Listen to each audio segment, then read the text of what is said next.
Hello everyone and welcome to another video. Welcome to another Boulevard journal. So, I have a bit of a confession to make, everyone. I know I said in the previous installment that by the time that this video goes up, I would be finished with chapter 7, and I'm not.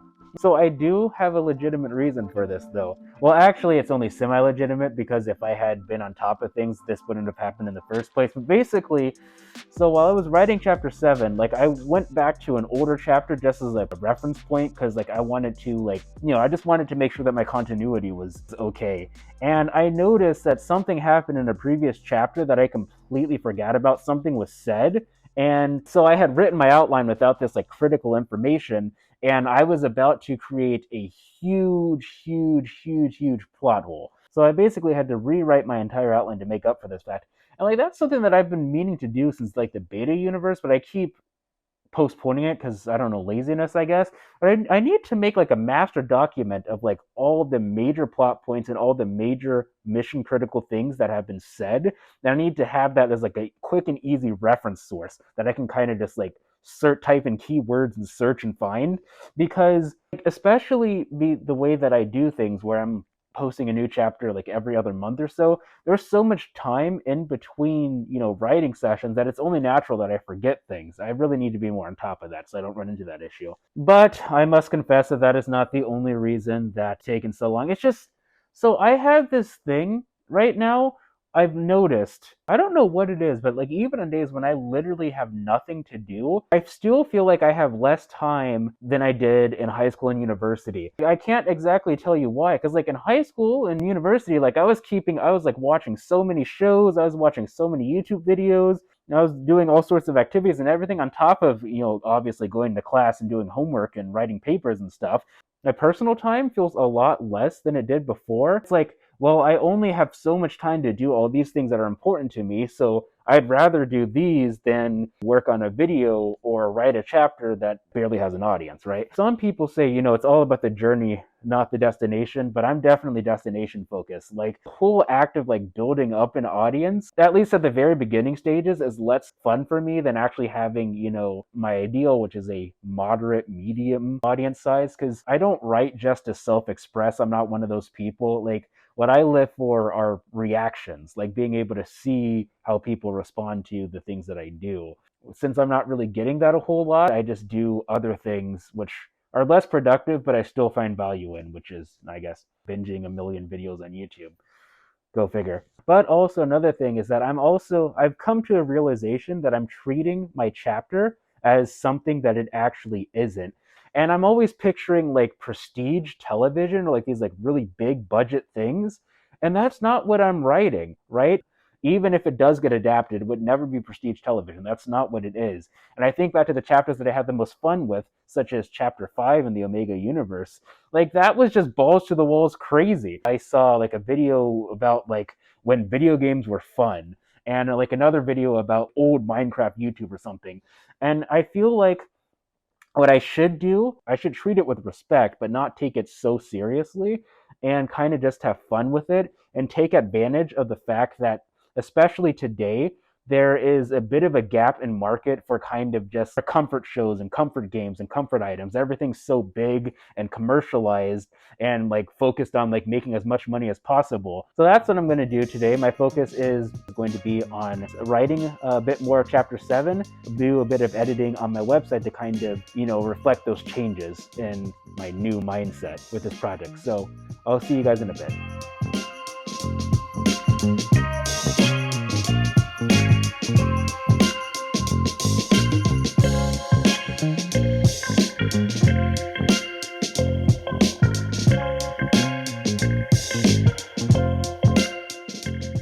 Okay, so I thought I'd give a little mid-episode update here, now that the writing's done. It is actually the morning after. It is a completely new day.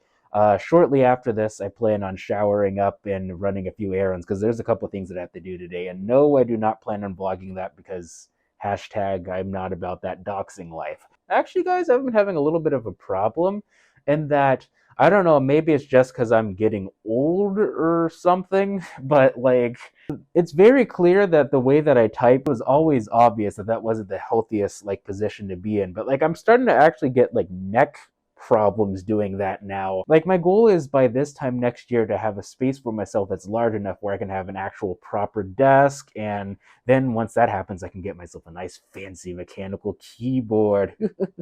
Which, by the way, actually, can someone explain to me what is the keyboard community's vendetta against the numpad? I try looking it up. I really don't understand. Like, I guess you can have an argument for like portability, but if you're someone who is not left-handed, I don't understand why you would purposefully get a keyboard without a numpad. To me, that just seems like psychopath behavior. I heard some people say it makes it less unique with a numpad, but like actually that doesn't make any sense to me, because if everyone and their mother is getting a 75% board, you're the same as everyone else. I don't get it. That's not to say that 75% boards and whatnot can't look nice, but like it doesn't make sense to me. Why would you have a keyboard without a numpad? That just doesn't make sense. I don't get it. Anyway, that's like way in the future, especially considering that actually yesterday I spent a little bit more money on a new lav mic, because I have like this one. It's like a very cheap one that I got to kind of like do the job, but I think the quality kind of sucks. And so I got a slightly better one that I saw someone using in a YouTube video.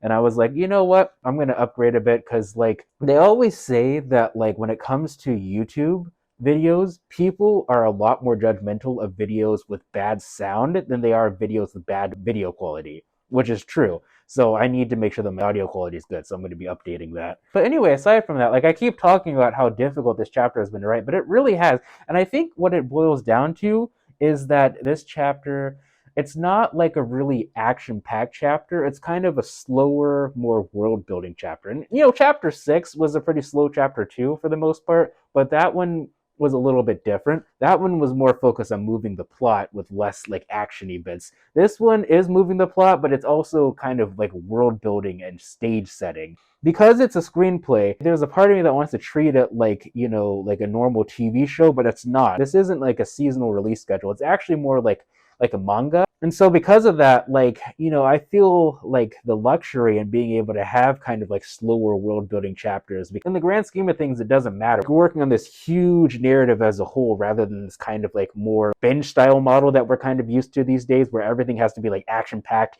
and it's designed to keep you hooked in so that you're more likely to watch the next episode even if you don't have the time. But I'm not really doing that. I don't know why I decided to choose like the least marketable way to write a story, but this is what I'm doing and this is what I want to do, so that's kind of how it is. Anyway, without further ado, I have a few errands to run and then I'll go update my website and I'll be back in a sec.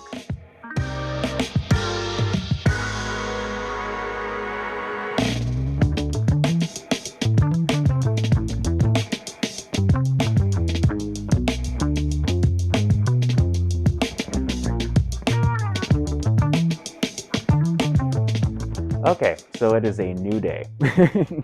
I'm not sure if I got like the time in the B-roll footage, but it was very, very late, and that was not on purpose.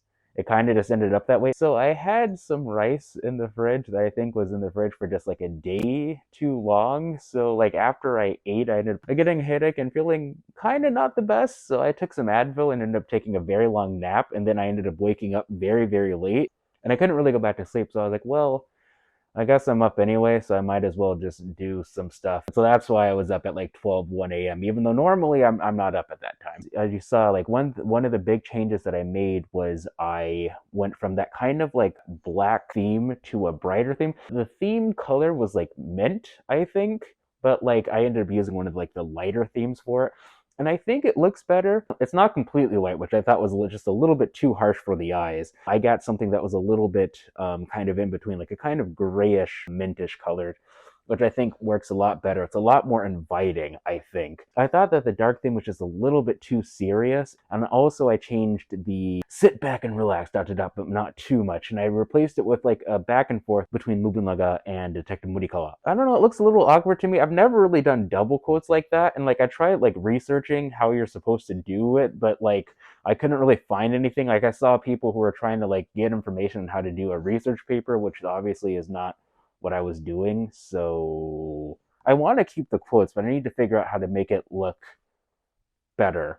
overall, I'm pretty happy with the theme. I couldn't just go for whatever color I wanted because I found that it needed to be either white, black, or gray to kind of match the thumbnails for each chapter. If I went with something that was like a little bit too colorful, it clashed too much and the thumbnails popped out too much. It's going to be a lot of micro changes here and there, but I think, we're on the right track. Hopefully. I've set a personal deadline for me. I'm going to be finished with the first draft of chapter 7 by this time next week. Like, I was watching this video like yesterday, like this indie dev was talking about how to actually get a video game finished, and he emphasized the importance of having deadlines and not pushing them back unless absolutely necessary. I think I'm going to start doing that approach. I need to start doing that a bit more because like the problem is that when you don't have like a very large reader base, it's very easy to be very loosey goosey with your schedule because it's like, oh well, no one's really reading it anyway, so like I can just take my time. But I need to take this deadline a little bit more seriously. I'm very behind schedule. Like, it's already March and I still haven't posted my first chapter of the year yet. Even if we're going by the once every other month schedule, which is already still slower than my ideal of once a month, I should have posted this chapter by February, and I should be working right now in this month on the second chapter. I'm setting that hard deadline, first draft finished by this time next week, and then spend no more than a week of revising, and then have that out in 2 weeks from now. That is what I am saying. I'm saying it right now. I'm putting it on the internet for you to judge and critique, and hopefully I'll stick to it. But yeah, that's about it for now. LCS if you want to, don't if you don't want to, and yeah, see ya.